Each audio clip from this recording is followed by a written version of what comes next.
కనకదుర్గమ్మ చరిత్ర భాగం 2 ఆలయ నిర్మాణ వైభవం ఇంద్రకీలాద్రిపై ఉన్న శ్రీ కనకదుర్గమ్మ ఆలయం శిల్పకళలో అపూర్వమైనది. ఇది ప్రాచీన ద్రావిడ శైలిలో నిర్మించబడింది. ఆలయం ప్రధానంగా 3 విభాగాలుగా ఉంటుంది. గర్భగుడి, సన్నిధి, ఇందులో స్వయంభువ మూర్తిగా కనకదుర్గమ్మ దర్శనమిస్తారు. ముఖమండపం, భక్తులు నమస్కరించడానికి, పూజా కార్యక్రమాలకు.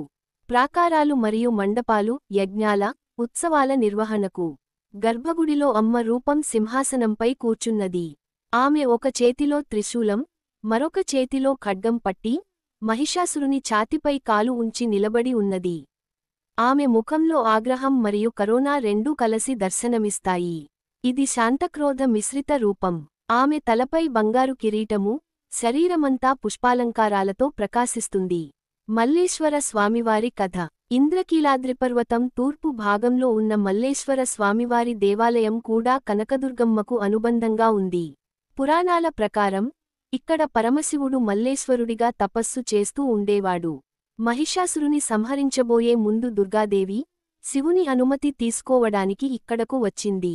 ఆ సమయంలో శివుడు, మల్లేశ్వర రూపంలో తపస్సు చేస్తున్నాడు. అమ్మను చూశాక ఆయన ఆమెకు ఆశీర్వదించి, నీ యుద్ధం విజయవంతమవుతుంది అని వరమిచ్చాడు. అందుకే ఈ ప్రాంతంలో దుర్గమ్మ, మల్లేశ్వరుడు ఇద్దరూ అన్యోన్య దివ్య దంపతులుగా పూజింపబడతారు. ప్రతి సంవత్సరం శివరాత్రి ఉత్సవంలో దుర్గమ్మ ఆలయం నుండి మల్లేశ్వర స్వామివారి ఆలయానికి ప్రత్యేక రథయాత్ర జరుగుతుంది. ఇది శివశక్తి సంగమోత్సవంగా ప్రసిద్ధి చెందింది. కృష్ణానది, తల్లి దుర్గామాతకు ప్రతిబింబం.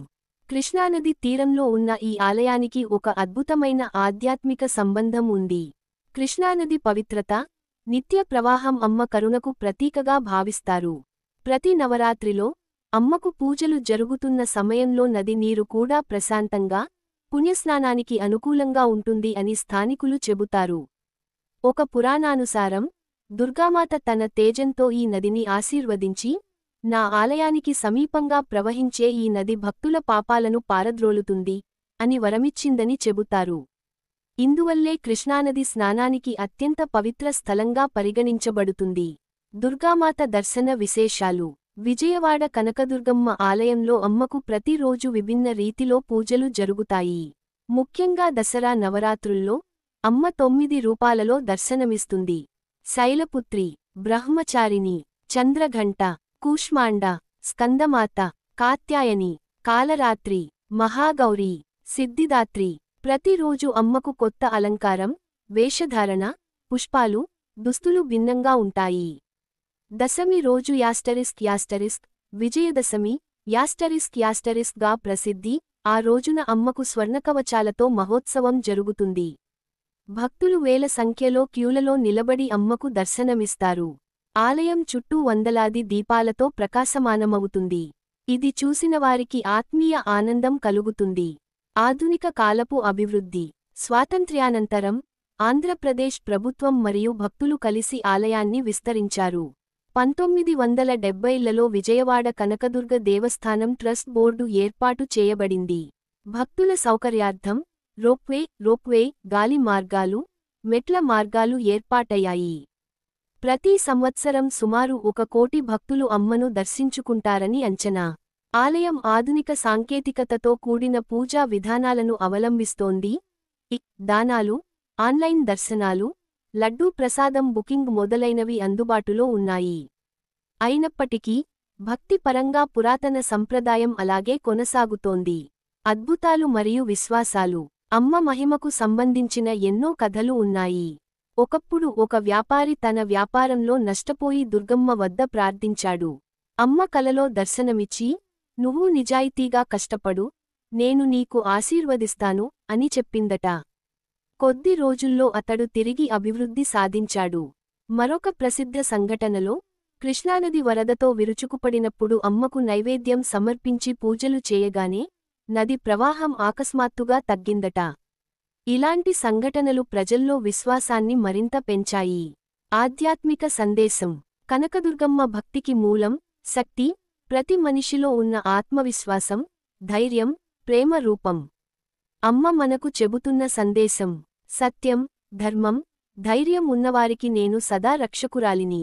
మహిషాసురుని రూపంలో మన లోపల ఉన్న అహంకారం, దురాశ, ద్రోహం వంటి చెడు గుణాలను సంహరించమని ఆమె సూచిస్తుంది. విజయదశమి అంటే కేవలం యుద్ధంలో విజయం కాదు, మనలోని చెడుపై మన ఆత్మ విజయం. విజయవాడకు దుర్గమ్మ ఆశీర్వాదం. విజయవాడ నగరం దుర్గమ్మ కటాక్షంతో అభివృద్ధి చెందిందని ప్రజల విశ్వాసం. ఇక్కడ విద్య, వ్యాపారం, కళలు, పరిశ్రమలు అన్ని రంగాలలో ఎదుగుదల సాధించడం అమ్మ దయగా భావిస్తారు. అందుకే ప్రతి పనిని ప్రారంభించే ముందు స్థానికులు, దుర్గమ్మ దయతో సఫలమవుతుంది అని చెప్పడం ఒక సంప్రదాయం. భక్తుల భక్తి, కవిత్వం, పాటల్లో అమ్మ. తెలుగు సాహిత్యంలో కనకదుర్గమ్మను స్తుతిస్తూ ఎన్నో కవులు కీర్తనలు రచించారు.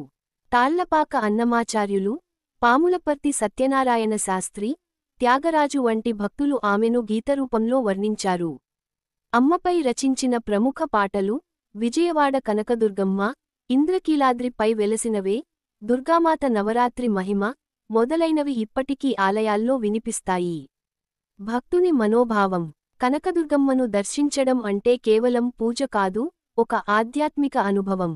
ఆమె ఆలయానికి ఎక్కే ప్రతి అడుగులో భక్తి, నమ్మకం, శాంతి నిండి ఉంటాయి. మెట్లపై అమ్మ పేరు జపిస్తూ జై కనకదుర్గమ్మ అని పలికితే మనసులో కొత్త ఉత్సాహం పుడుతుంది. ఆమెకు అర్పించే ప్రతి పువ్వు, ప్రతి నైవేద్యం భక్తుడి మనసులోని ప్రేమకు ప్రతీక. మహాత్ముల దర్శనం. అనేక యోగులు, సద్గురువులు ఈ ఇంద్రకీలాద్రిని పవిత్రంగా పేర్కొన్నారు. శ్రీ షిరిడీ సాయిబాబా భక్తులు కూడా ఈ స్థలాన్ని శక్తిపీఠంగా భావిస్తారు.